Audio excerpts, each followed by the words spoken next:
রাজধানীর মহাখালীতে সাততলা বস্তিতে ভয়াবহ আগুন, ফায়ার সার্ভিসের 1.5 ঘন্টার চেষ্টা নিয়ন্ত্রণে পুড়ে ছাই বেশিরভাগ ঘর।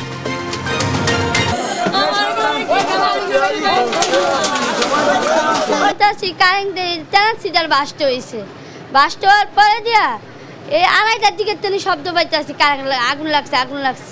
খালি মাল সামনে হ্যাঁ সব বাইর করতে পারি না, কোন জীবনটা লই বাইরে হইছি।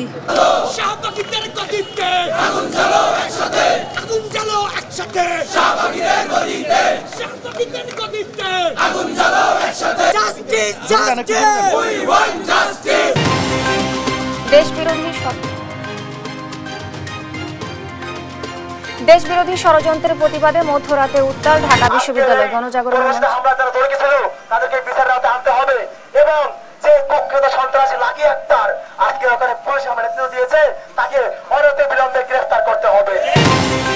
দল নিবন্ধনে থাকছে না নতুন শর্ত, ডিসেম্বরে নির্বাচন দিতে হলে সবকিছুকে আমলে নেওয়া সম্ভব নয় জানালেন কমিশনার আনোয়ারুল।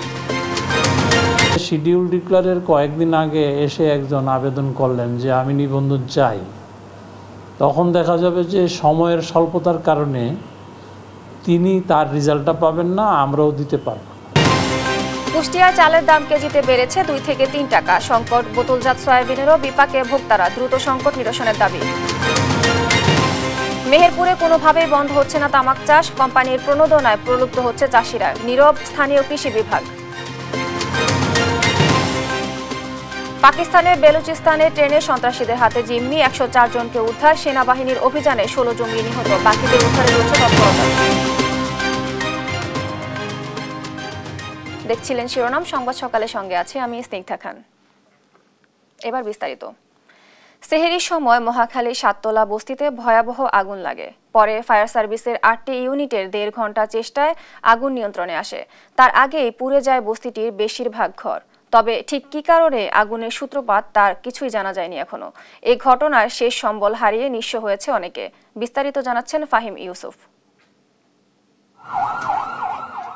সিয়াম সাধনার মাসে সেহরির ঠিক আগ মুহূর্তে নগরবাসী যখন সেহরির প্রস্তুতি নিচ্ছে, তখন পুড়ছে মহাখালীর সাততলা বস্তির কয়েকশো ঘর। সহায় সম্বল হারিয়ে বাকরুদ্ধ বস্তিটির বাসিন্দারা।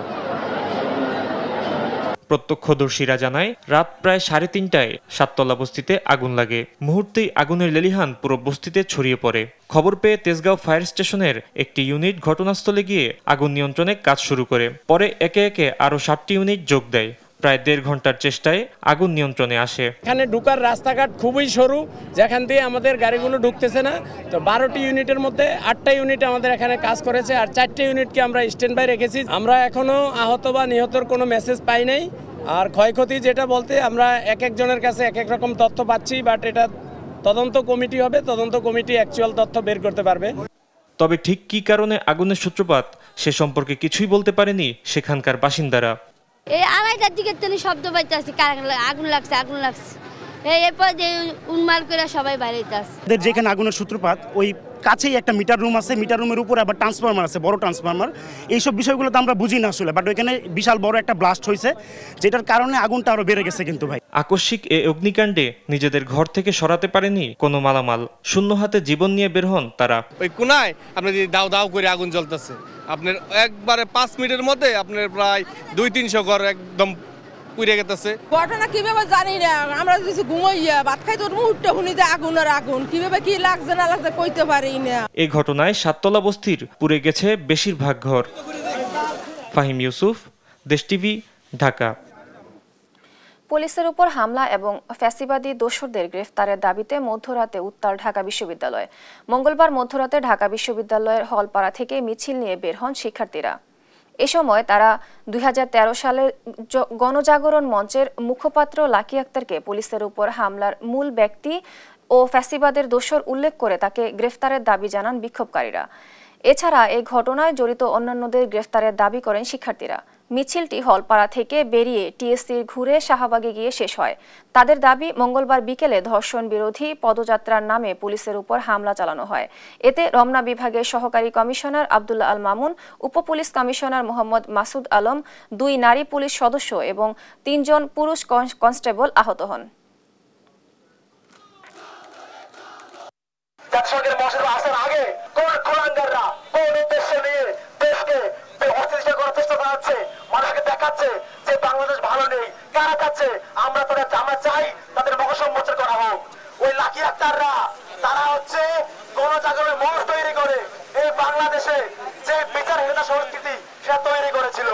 তাদের সিলসিলার যে সমস্ত গুণাগার রয়েছে তারা আজকে আমার দেশের দায়িত্বরত পুলিশ বাহিনীর হামলা করেছে। শেয়ার করে দিতে যাচ্ছি যে বিচারহীনতার সংস্কৃতি হারা হয়েছিল সেই বিচারহীনতার সংস্কৃতি মারিয়ে আমরা শাহবাগীদের বিচার করবো ইনশাআল্লাহ।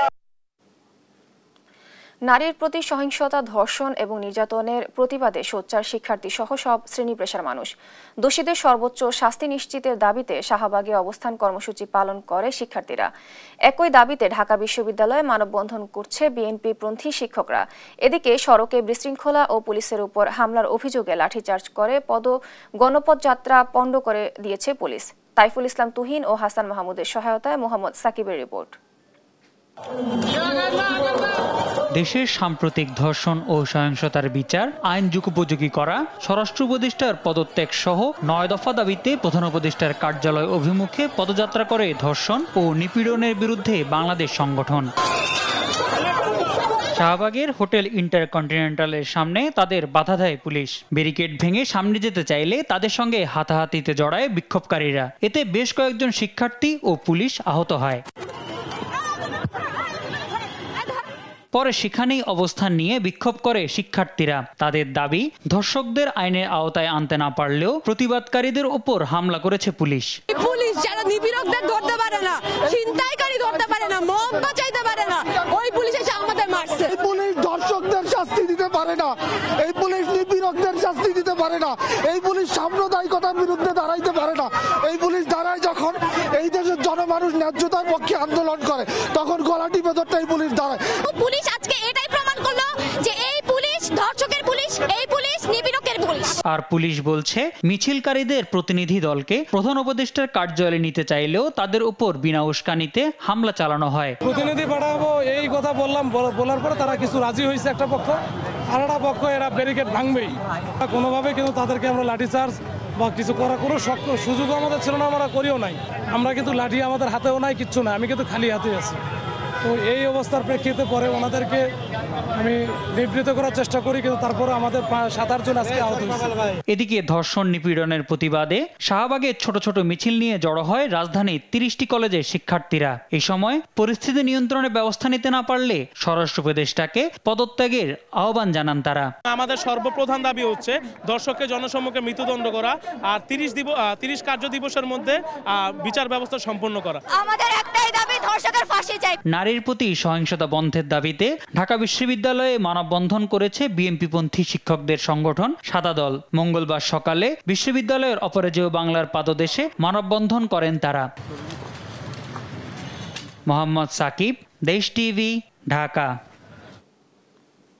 নতুন রাজনৈতিক দল নিবন্ধনে থাকছে না নতুন কোনো শর্ত।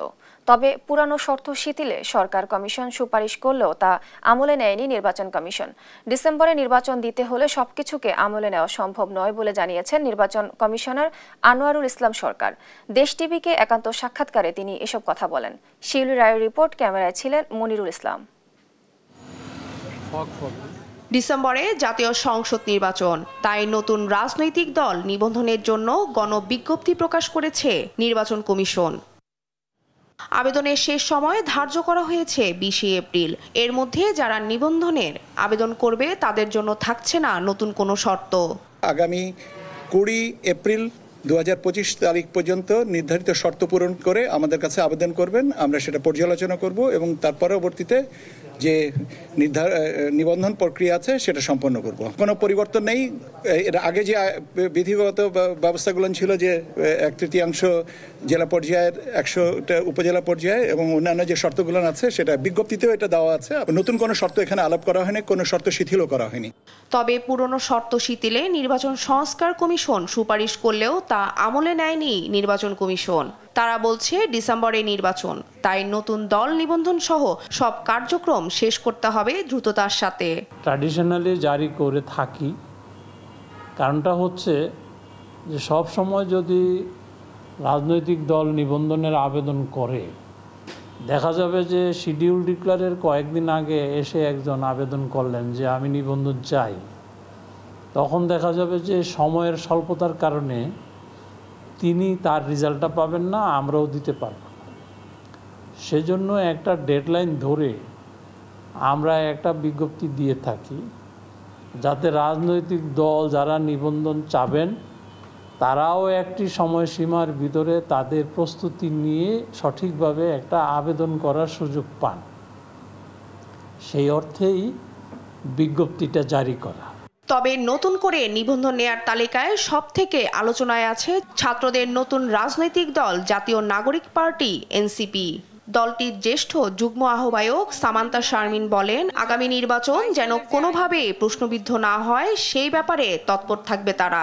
এখানে তো ঐক্যমত কমিশন গঠন করা হয়েছে, এখানে সকল রাজনৈতিক দল তাদের মতামতগুলো দেবেন, আমরাও রাজনৈতিক দল হিসেবে আমরা মতামতগুলো রাখব এবং সেই সাথে এখানে আমরা তো লক্ষ্য রাখছি যে কিভাবে আসলে এখানে নির্বাচন নিয়ে সকলে যে পরিমাণ আগ্রহ এবং উদ্দীপনা দেখাচ্ছেন, আমরাও একই মাত্রায় আগ্রহ আছে, কিন্তু সেই সাথে আমরা চাই যে সামনে নির্বাচনটি অ্যাবসলুটলি প্রশ্নহীন একটি নির্বাচন হোক, যাতে করে আমরা গত 3টা নির্বাচনের ট্রমা কাটিয়ে উঠতে পারি। সেই জায়গা থেকে আমরা আমাদের জায়গা থেকে তো যেই প্রশ্নবিদ্ধ জায়গাগুলো আছে সেখানে আমরা অবশ্যই আমাদের মতামত এবং ভূমিকা পালন করব। এখানে প্রতিবাদ প্রয়োজন হলে আমরা প্রতিবাদ করব এবং যদি পাল্টানোর জন্য কোনো কথা বলা লাগে আমরা সেটাও করব। বর্তমানে ইসিতে নিবন্ধিত রাজনৈতিক দলের সংখ্যা 49টি। নতুন নিবন্ধন শেষ হওয়ার পরে যার সংখ্যা আরও বাড়বে, ফলে বাড়বে নির্বাচন কমিশনের কাজের পরিধিও। সেভাবে প্রস্তুতি নিয়ে রাখছে তারা। শিউলি রায়, দেশ টিভি, ঢাকা। আগামী সম্ভাবনা ধরে রাখতে সবাইকে সজাগ থাকার আহ্বান জানিয়েছেন বিএনপির ভারপ্রাপ্ত চেয়ারম্যান তারেক রহমান। বলেন, সমালোচনা করতে গিয়ে এমন পরিস্থিতি তৈরি করা যাবে না যাতে দেশ ও জাতির গুরুত্বপূর্ণ বিষয় হারিয়ে যায়। শুধু নির্বাচন ও সরকার ব্যবস্থা নয়, পণ্যমূল্য, শিক্ষা, স্বাস্থ্য খাতেও সংস্কার জরুরি। এদিকে পতিত ফ্যাসিস্ট দেশকে অস্থিতিশীল করতে ষড়যন্ত্র করে যাচ্ছে বলে অভিযোগ করেন বিএনপির স্থায়ী কমিটির সদস্য মির্জা আব্বাস। আরও জানাচ্ছেন সাদ আহমেদ। বিভিন্ন রাজনৈতিক দল এবং নাগরিক সমাজের সম্মানে জাতীয়তাবাদী গণতান্ত্রিক আন্দোলন এনডিএম রাজধানীর শুটিং ক্লাবে ইফতার ও দোয়া মাহফিলের আয়োজন করে। এতে ভার্চুয়ালি যুক্ত হয়ে দেশের নানা অসঙ্গতি তুলে ধরেন বিএনপির ভারপ্রাপ্ত চেয়ারম্যান তারেক রহমান। বলেন, নির্বাচন ব্যবস্থা, তত্ত্বাবধায়ক সরকারের পাশাপাশি দ্রব্যমূল্য নিয়ন্ত্রণ, শিক্ষা, স্বাস্থ্য, শ্রমিকের ন্যায্য মূল্য ও পরিবেশ দূষণে গুরুত্ব দিতে হবে। এই 20 কোটি মানুষের দেশে আমাদের ভবিষ্যৎ প্রজন্ম আছে। আমরা যদি আমাদের ভবিষ্যৎ প্রজন্মের সঠিক শিক্ষা ব্যবস্থা যদি গড়ে তুলতে সক্ষম না হই, তাহলে কি করে আমাদের পক্ষে সম্ভব এই দেশকে সামনে এগিয়ে নিয়ে যাওয়া, কি করে সম্ভব একটি সমৃদ্ধশালী দেশকে গড়ে তোলা। রাজনৈতিক দলগুলো একে অন্যের সমালোচনা করতে গিয়ে যেন আগামীর সম্ভাবনা নষ্ট না হয় সেদিকে সজাগ থাকার আহ্বান জানান তিনি। আমরা বাস্তবধর্মী সমালোচনা অবশ্যই করব একজন আরেকজনের, কিন্তু সমালোচনা করতে গিয়ে এমন পরিস্থিতিতে যাতে আমরা এসে না দাঁড়াই যেখানে আমরা জনগণের এই ইস্যুগুলোকে, দেশের এই ইস্যুগুলোকে আমরা অ্যাড্রেস করতে ভুলে যাব, আমাদের কাছে অন্য কিছু মুখ্য হয়ে যাবে, এইগুলো গৌণ হয়ে যাবে। এটি যদি হয় তাহলে এই দেশের সম্ভাবনা সব শেষ হয়ে যাবে, নষ্ট হয়ে যেতে পারে। এবং অবশ্যই এটি আমাদের এই ঘরে উপস্থিত কারোরই সেটি চাওয়া নয়, কারোরই সেটি চাওয়া নয়। এদিকে বিভিন্ন গণমাধ্যমে কর্মরত সাংবাদিক, ফটো সাংবাদিক ও ভিডিও সাংবাদিকদের সম্মানে রাজধানীর একটি হোটেলে ইফতার মাহফিল আয়োজন করে আমরা বিএনপি পরিবার। বিএনপি স্থায়ী কমিটির সদস্য মির্জা আব্বাস বলেন, পতিত ফ্যাসিস্ট অবৈধ অর্থ ও সম্পদ ব্যবহার করে দেশের বিরুদ্ধে ষড়যন্ত্র করছে। আমাদের সরকার আজকে অবস্থান নিয়েছে সচিবালয়, থানা পরিষদ, ইউনিয়ন পরিষদ, সমস্ত জায়গায় তারা অবস্থান নিয়েছে। অবৈধভাবে গত 17 বছর টাকা কামিয়েছে, আর আগামী 17 বছর এই টাকা খরচা করবে বাংলাদেশ ধ্বংস হওয়ার পিছনে। এই দেশটাকে তারা অসুস্থ করে ফেলবে, এই দেশে মানুষকে তারা অসুস্থ করে ফেলবে, এই দেশে গণতন্ত্রকে তারা অসুস্থ করে ফেলবে। এ সময় ব্যবসায়ী সহ আওয়ামী দোসরদের অবস্থান তুলে ধরতে গণমাধ্যম কর্মীদের প্রতি আহ্বান জানান মির্জা আব্বাস। কোন কোন রাজনৈতিক দলের? সাদ আহমেদ, দেশ টিভি, ঢাকা। সংস্কারের পাশাপাশি ডিসেম্বরের মধ্যে আইনসভা ও পরিষদ নির্বাচন সম্ভব, তবে আইন শৃঙ্খলা নিয়ন্ত্রণে আনতে হবে বলে জানান জাতীয় নাগরিক পার্টির আহ্বায়ক নাহিদ ইসলাম। এজন্য মতপার্থক্য থাকলেও আওয়ামী লীগ ও ফ্যাসিবাদী বিরোধী সকল রাজনৈতিক দলের ঐক্যমত প্রয়োজন বলেও জানান তিনি। এছাড়া দলের সদস্য সচিব আক্তার হোসেন বলেন, এ বিষয়ে সকলকে একটি সিদ্ধান্তে আসতে হবে। আরও জানাচ্ছেন জান্নাতুল মোহনা। রাজনীতির মাঠে পরস্পর বিরোধী উত্তপ্ত বাক্য বিনিময় হলেও আবারও একই টেবিলে জুলাই অভ্যুত্থানের অংশীজনরা। ফ্যাসিবাদের বিরুদ্ধে ঐক্যমত হতে জুলাই অভ্যুত্থানের 7 মাস পর মঙ্গলবার সন্ধ্যায় ইফতারের টেবিলে বিএনপি, জামায়াত, ছাত্রদের নবগঠিত এনসিপি সহ অন্যান্য দলের নেতারা।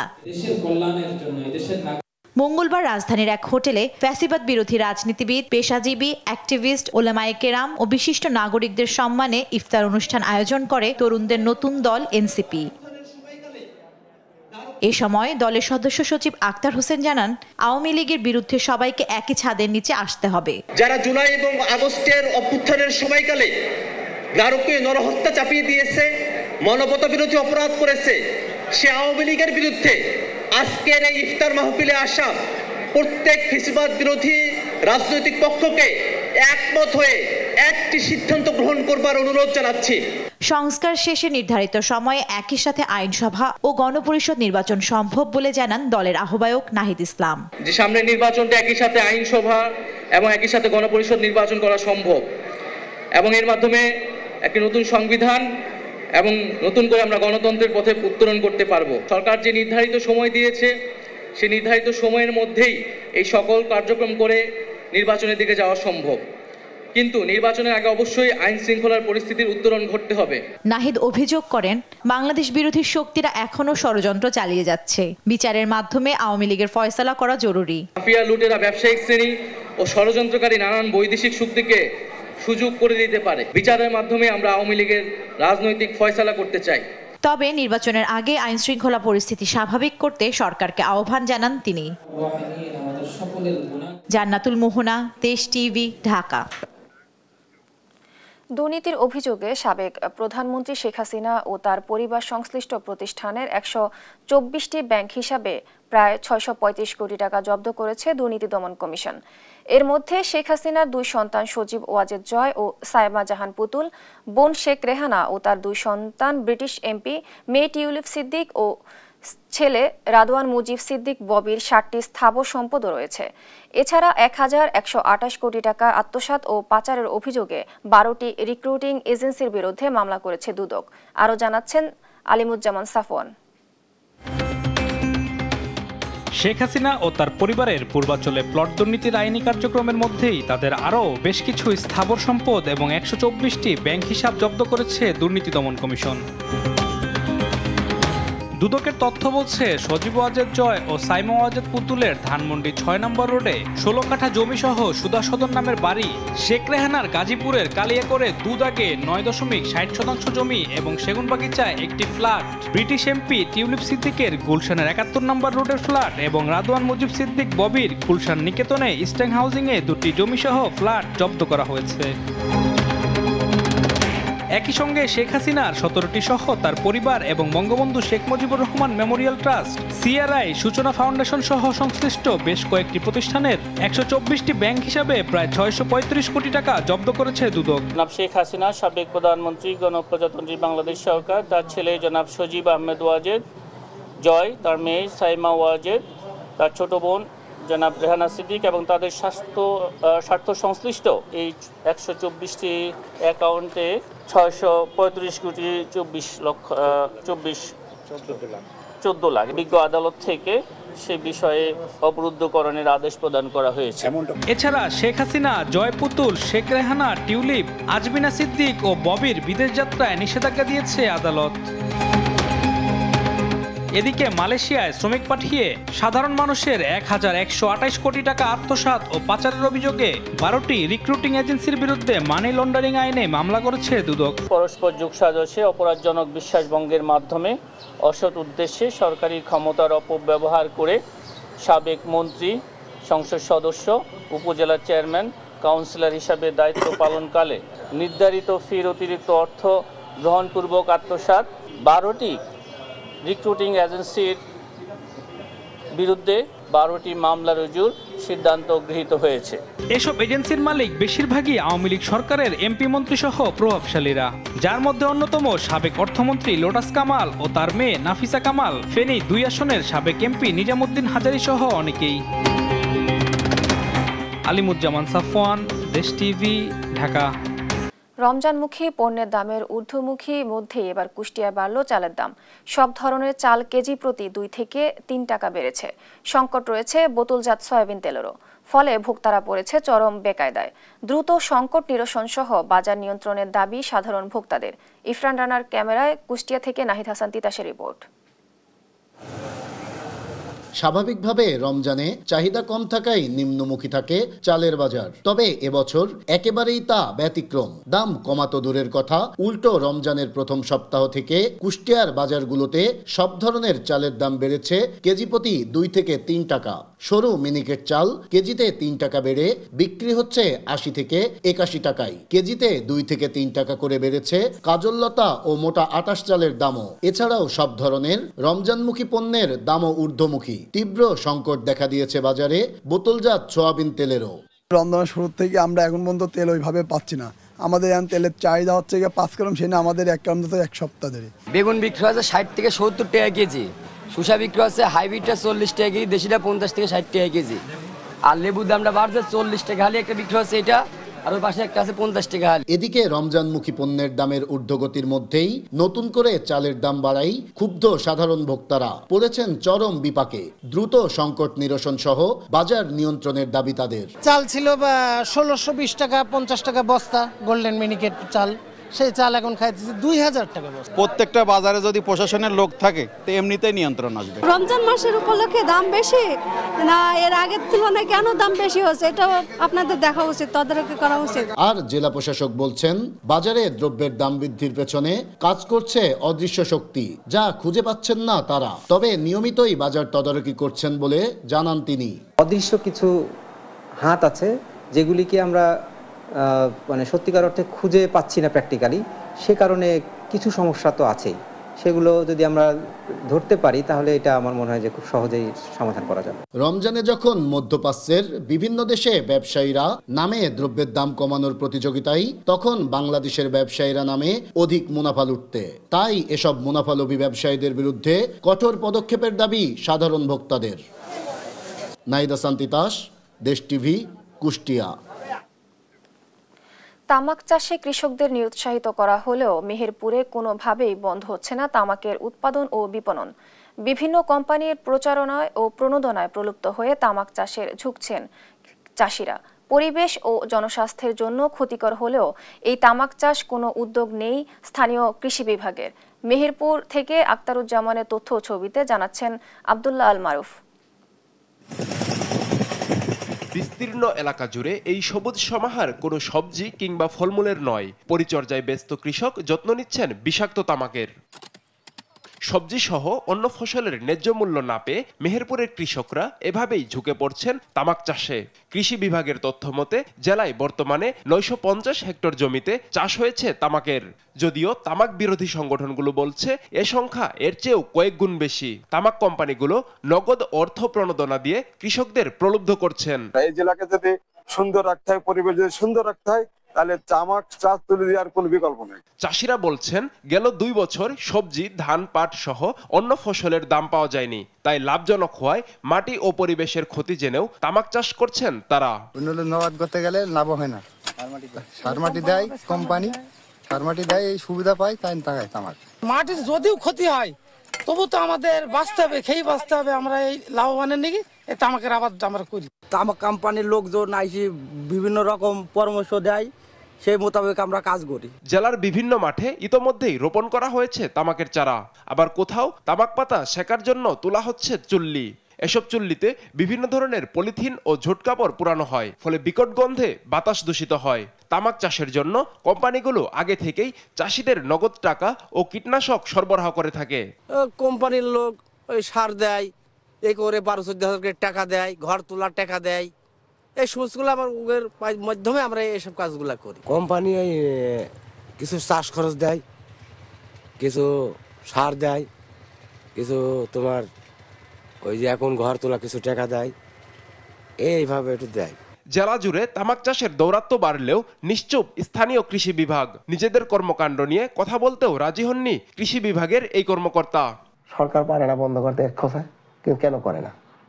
এখানে অনেকগুলো ফাংশন আছে, তো এইখানে আমার কথা বলাটা সমীচীন না। পরিবেশ ও জনস্বাস্থ্যের জন্য ক্ষতিকর তামাক চাষ বন্ধে কৃষকদের নিরুৎসাহিত করতে উদ্যোগ দেখতে চান পরিবেশবিদরা।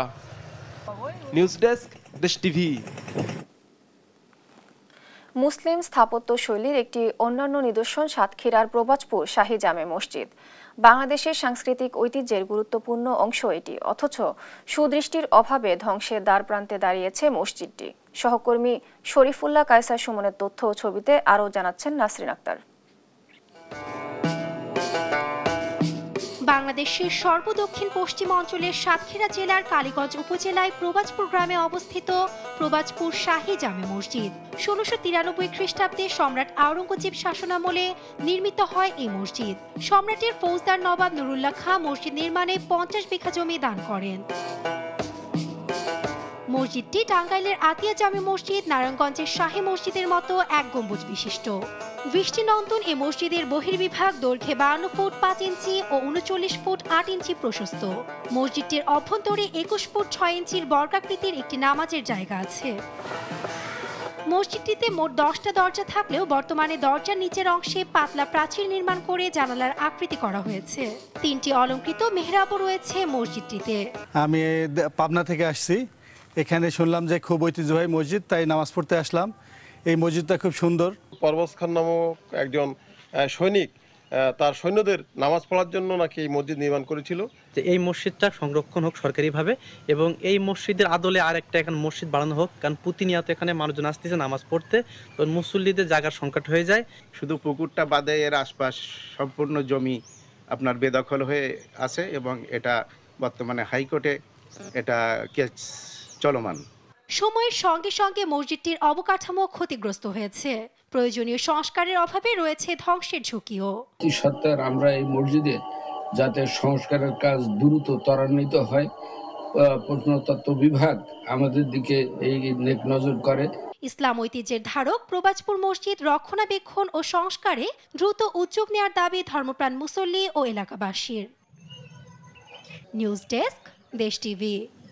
চতুর্থ শ্রেণীর এক শিক্ষার্থী জমজম ইসলাম রিতুলকে নির্মমভাবে নির্যাতন চালানো হয় মিরপুরের তানজিমুল উম্মাহ হিফজ মাদ্রাসায়। নির্যাতনের সেই ভিডিওটি মুহূর্তেই ছড়িয়ে পড়ে সামাজিক যোগাযোগ মাধ্যমে। মাত্র ১০ বছর বয়সী জমজমকে এই নির্যাতন করে মাদ্রাসাটির ৮ম শ্রেণীর ৩ শিক্ষার্থী।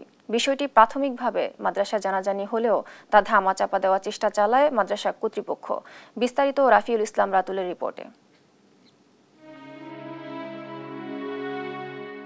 তানজিমুল উম্মাহ হিফজ মাদ্রাসার ৪র্থ শ্রেণীর ছাত্র জমজম ইসলাম রিতুলকে এভাবেই পাশবিক নির্যাতন করে একই মাদ্রাসায় পড়ুয়া ৮ম শ্রেণীর ৩ শিক্ষার্থী ইয়ামিন, মামুন ও সিয়াম। দেশ টিভির হাতে আসা সেই সিসিটিভি ফুটেজে দেখা যায় মাদ্রাসার একটি কক্ষে ৪ ফেব্রুয়ারি রাত ৮টা থেকে রিতুলকে লাঠি দিয়ে টানা ১ ঘন্টা বেধড়ক মারধর করা হয়। আমাকে ৭ তলা থেকে ৫ তলায় নিয়ে আসা হয়েছে, জোরাজোরি করে ডাইকা আনতেছিল। তারপর আমি বলছি যে একটা উস্তাদজি দেখছিল, বলছিলাম উস্তাদজি আমাকে মারতে নিয়ে যায়। তারপর উস্তাদজি দেখা তেমন কোনো গুরুত্ব দেয়নি, একটু ছড়াই চলে গেছে। তারপর আমাকে রুমে নেওয়ার পর কাননকে অনেক মারাইতেছিল, আমাকে কানন মারছে।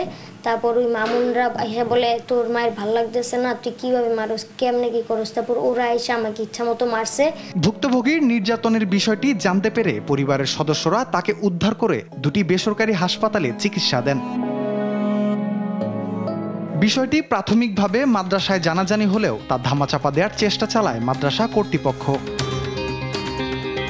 ঘটনার সত্যতা জানতে মিরপুরের রূপনগরে ওই মাদ্রাসায় যায় দেশ টিভি। সেখানে গিয়ে পাওয়া যায়নি মাদ্রাসার দায়িত্বে থাকা কর্তৃপক্ষের কাউকেই। তবে অফিস কক্ষে উপস্থিত থাকা এক শিক্ষককে পাওয়া গেলেও কথা বলতে না চাইলে গোপনে ধারণ করা হয় তার বক্তব্য। ওদের মারছে বলতে ওই যে ওদের মানে টাকা দেওয়ার জন্য আর কি, যা করার জোর পূর্বক যা করার। ও যদি বলতো স্যারকে তাহলে এই ঘটনাটার সামনের দিকে আগে যেত না। মাদ্রাসার দায়িত্বে থাকা প্রিন্সিপালকে মোবাইল ফোনে যোগাযোগের চেষ্টা করলেও ফোন ধরেননি তিনি।